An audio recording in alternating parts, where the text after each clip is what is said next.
श्रुति राव जी आपके साथ इसने ये क्या हुआ, मतलब किसने किया ये मेरे साथ जिसने भी किया है कि अभी तक जितने भी मैंने फिल्में की हैं सारी एकदम अपोजिट है इस करेक्टर से। पहला ब्रेक कौन से फिल्म में मिला था? लिट्टी चोखा। बहुत सारे आर्टिस्टों के साथ, but also Pawan ji, because मैंने उनके साथ काम नहीं किया है। अभी आशिकी आने वाली है खेसारी जी के साथ, सबका बाप अंगूठा छाप। अभी मैं हाल ही में राजा डोली लेके आजा, दिनेश जी की फिल्म। मतलब बहुत सारी फिल्में ऐसी हैं जो अभी इस साल रिलीज होंगी। नमस्कार, आप सबका स्वागत है एक बार फिर से हमारे चैनल यूएनएन मीडिया पे, और मैं हूं आपके साथ खुशबू सिंह। तो इस वक्त मैं लखनऊ से बाहर एक गांव में हूं। गांव का नाम क्या है मैंने पता करने की कोशिश भी नहीं की, क्योंकि यहाँ पे एक फिल्म की शूटिंग चल रही थी, हम उसको देखने में व्यस्त हो गई थी। और जैसा कि आप बैकग्राउंड का नज़ारा देख रहे होंगे, इस वक्त हम एक गाँव में हैं और मैं यहाँ पर आई थी दरअसल श्रुति राव से मिलने। जी हाँ, इन्होंने कई हिट फिल्में की हैं, बहुत खूबसूरत हैं, बहुत ही बोल्ड है। मैं बहुत ढूंढी पर वो मुझे नहीं मिली, लेकिन मुझे विद्या जी मिल गई। तो मैं सोची कि चलो श्रुति राव को हटाते हैं, विद्या जी का इंटरव्यू कर लेते हैं। तो चलिए विद्या जी से मिलवाते हैं आपको और आपका स्वागत करते हैं। वैसे ये श्रुति राव की कज़न सिस्टर लगती हैं, थोड़ा सा सिमिलर लगता है, ट्विन्स हैं बस। एक थोड़ी सी बहुत प्यारी सी गोरी सी हॉट सी और एक सिंपल सी विद्या, एक सिंपल सादी सी। सही कह रही है। जोक्स अपार्ट, श्रुति राव जी आपके साथ इसने ये क्या हुआ, मतलब किसने किया ये मेरे साथ जिसने भी किया है बहुत मज़ा आ रहा है करके। पहली बात तो ये मेरे लिए बहुत ही बड़ा चैलेंज है। कभी अभी तक जितनी भी फिल्में कर रही थी ना, मतलब मुझे खुद भी वैरायटी चाहिए थी।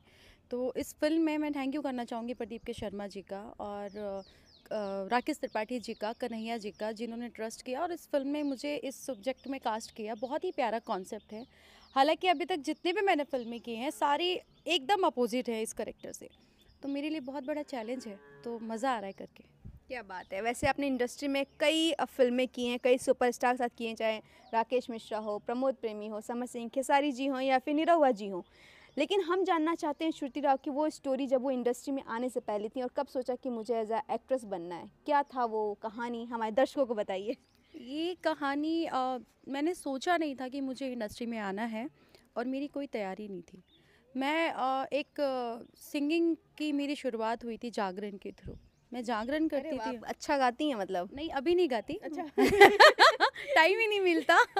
तो जब मैं जागरण करती थी तो वहीं पे एक बड़ा सा इवेंट हो रहा था, कॉर्पोरेट इवेंट था। तो दिल्ली में ही मुझे अपॉर्चुनिटी मिली एक फ़िल्म के लिए, जो कि न्यू फिल्म मेकर्स थे, उनको चाहिए थी नई हीरोइन, और तो उन्होंने मुझे कास्ट किया था। सेकेंड लीड उसमें था। तो उसके बाद करते करते फिर प्रमोद प्रेमी, समर सिंह, राकेश मिश्रा, खेसारी जी, निरहुआ जी, इवन ऑल्सो जितने भी आर्टिस्ट हैं सबके साथ फिर करने लगे। पता ही नहीं चला कब मैं हीरोइन बन गई। पहला ब्रेक कौन से फिल्म में मिला था? लिट्टी चोखा। ओहो, क्या बात है। मतलब काफ़ी अच्छे फिल्म से ही शुरुआत हुई, धमाकेदार एंट्री हुई, फिर रुकी नहीं। तो अभी भी होता है ना कि श्रुति राव को कैसे कॉन्सेप्ट की फिल्में करनी है। विद्या तो हमने देख लिया, और किस तरह की चैलेंजिंग कैरेक्टर आप करना चाह रही हैं? मुझे ना बहुत ही लाइक एक होता है कि जितने भी मैंने अभी तक बहुत सारे ऐसे सब्जेक्ट्स आ रहे हैं भोजपुरी में हमारे, बट मुझे चाहिए ना कि मैं अलग अलग वैरायटीज़ के साथ काम करूँ। रोमांटिक भी हो, इमोशंस भी हो, लाइक मतलब अलग अलग सब्जेक्ट हो, और ज़्यादातर मैं महिला कनेक्ट हूँ, इंस्पायर हो हमारे दर्शक, वैसे सब्जेक्ट ज़्यादा करने में इंटरेस्टेड हूँ मैं। और ऐसा जब आप इंडस्ट्री में आई थी तो आप भोजपुरी को जानती थी, लाइक भोजपुरी भाषा बोलती थी, वहाँ के स्टार्स को जानती थी, या फिर यहाँ आने के बाद पता चला कि कुछ ऐसा? भोजपुरी में जानती थी, क्योंकि बलिया ज़िला से मेरी मतलब बलिया ज़िला के हैं हम लोग। बट दिल्ली में मेरा बॉर्न बटन हुआ है और पूरी फैमिली दिल्ली में ही रही है। तो भोजपुरी से थोड़ा बहुत कनेक्शन था, लेकिन मुझे भोजपुरी नहीं आती थी उस टाइम। तो जब मैं दिल्ली में थी तो मेरा ना एकदम ठेठ वाला, वो जो हरियाणवी पंजाबी वाला लैंग्वेज होता है, वो आता था। तो यहाँ पे भोजपुरी बोलने में थोड़ा डिफ़िकल्टी होती थी। बट लोगों के साथ बैठ के जितने भी हमारे आर्टिस्ट हैं, जो को आर्टिस्ट हैं, चाहे संजय पांडे हो गए, लाइक आपकी बीना पांडे हो गई, और भी मतलब बहुत सारे, मैं किसका किसका नाम लूँ, उन लोगों के साथ भोजपुरी में बात करते करते मैं अपने आप को डेवलप की, और काफ़ी अभी अच्छी भोजपुरी बोलती, सब बोलते भी हैं। अरे यार, क्या बात है। ये होता है डेवलपमेंट की भोजपुरी में। वैसे पूछा जाए कि इंडस्ट्री में ऐसा कौन सा एक्टर है सुपरस्टार जिसके साथ आप, होता है ना कि मुझे एक बार लीड एक्ट्रेस में उनके साथ स्क्रीन शेयर करना? निरहुआ जी के साथ कर चुकी हैं, इसके अलावा कोई? पवन जी के साथ। हाँ, मैं ये कहना चाहूँगी कि बहुत सारे आर्टिस्टों के साथ, but also Pawan ji, because मैंने उनके साथ काम नहीं किया है। उनके साथ के लिए एक दो फिल्म का ऑफ़र भी आया था, बट मैं डेट के कारण वो फिल्म नहीं कर पाई। हाँ, पवन जी के साथ करने के लिए इच्छुक, तो पवन जी ही नहीं, जिनके जिनके साथ नहीं काम किया उन सबके साथ, चाहे कल्लू जी हों या फिर आपके रितेश जी हों, मतलब जितने सारे आर्टिस्ट हैं जिनके साथ मैंने काम नहीं किया है उन सबके साथ काम करने के लिए इंटरेस्टेड हूँ, क्योंकि मुझे सबके साथ काम करना है। और मुझे अब पता चल गया कि आप गाती थी, तो मेरा सवाल है नहीं यार।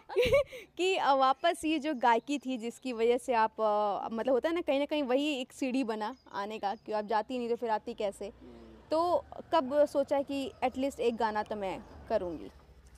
गाना करूँगी, गायकी के बारे पूछ रहे हैं? हाँ, मैंने सोचा ये कि लाइक जब मैं जागरण करती थी ना, तो वो मेरे गुरुजी मेरी फैमिलियर हैं। हमारे हमारे घर में संगीत का माहौल रहा है, तो एक प्रभाव हो जाता है ना कि जब आपके घर में हारमोनियम वगैरह बजता है तो मैं ऐसे ही नॉर्मल गाती थी, मेरा कुछ अलग ही था, मतलब ऐसा नहीं था। सबको नॉर्मल वाला सुनना है ना, सबको नहीं, नॉर्मल वाला कुछ सुनना नहीं है, सुनना, नहीं, सबको अभी नॉर्मल वाला सुनना है। अभी नहीं। हमें देखना है कितना नॉर्मल गा नहीं सकती यार, हैं। अभी नहीं गाऊंगी। तो काफ़ी उस टाइम पे ऐसा नहीं था कि मैं सिंगिंग करूंगी, तो जस्ट गुरुजी ने एक बड़ा सा स्टेज था, जागरण हो रहा था, उन्होंने माइक पकड़ा दिया, बोला सिंगर जो आने वाली थी वो सिंगर नहीं आई थी, तो गुरुजी की बहुत भारी बेइज्जती हो जाती अगर मैं स्टेज पे नहीं जाती, तो उन्होंने मुझे उसी सिंगर का नाम, उसका जो भी नाम था, बदरपुर से आने वाली थी वो, बट आई नहीं, उनके जगह मुझे प्रेजेंट कर दिया उन्होंने, और मुझे प्रेजेंट कर दिया तो फिर मुझे डर डर के माइक लेके गुरुजी का फेस देख रही थी, गुरुजी मैं कैसे गाऊंगी, हो जाएगा ऐसा करके फिर उन्होंने मुझसे कंटिन्यू करवाया, और गाने के बाद फिर ज़्यादा शोज़ नहीं किए, मुझे लगता है 6-7 जागरण किए होंगे, उसके बाद फिल्मों में आ गई मैं। क्या बात है। खैर ये गाना अभी पेंडिंग है, लेकिन नेक्स्ट इंटरव्यू में हम जरूर सुनेंगे। तब तक मैम तैयारी कर लेंगी। भोजपुरी वाला करेंगी, हिंदी वाला करेंगी? बुत बुत भोजपुरी भी चलेगा। अब हमारे दर्शकों को बताइए कि इसके बाद आपके कौन से प्रोजेक्ट आने वाले हैं? रिलीज होने वाले या फिर दोनों? हाँ। अभी आशिकी आने वाली है खेसारी जी के साथ, और इसके बाद प्यार पहली बार हुआ, भाग्यवान, और आग और सुहाग, मतलब बहुत सारे, लिट्टी चोखा और सबका बाप अंगूठा छाप, अभी मैं हाल ही में राजा डोली लेके आजा, दिनेश जी की फिल्म, मतलब बहुत सारी फिल्में ऐसी हैं जो अभी इस साल रिलीज होंगी, और फिल्में अभी और भी लाइनअप है, मैं अभी उनका टाइटल नहीं जानती हूँ, तो मे भी बैक टू बैक कर रहे हैं और फिल्में भी आ रही हैं, बड़ा मज़ा आ रहा है अभी। क्या बात है, थैंक यू सो मच। हमारे दर्शकों को कुछ कहना चाहेंगी? हाँ, मैं ये कहना चाहूँगी कि आप लोग UNN देखने वाले हमारे जितने भी सेलिब्रिटीज़ आते हैं वहाँ पे, जितने भी हमारे आर्टिस्ट के बाइट्स आते हैं, आप लोग ध्यान से देखिए और कमेंट प्यारे प्यारे कीजिए, चैनल को सब्सक्राइब कीजिए ताकि और लोगों तक पहुँचे और हमारी जितनी भी अपडेट्स हैं आप लोग देख पाएँ। Thank you so much. तो ये अप्सर बिटिया कैसी लगी आपको, कमेंट सेक्शन में बताना मत भूलिएगा और देखते रहिए UNN मीडिया।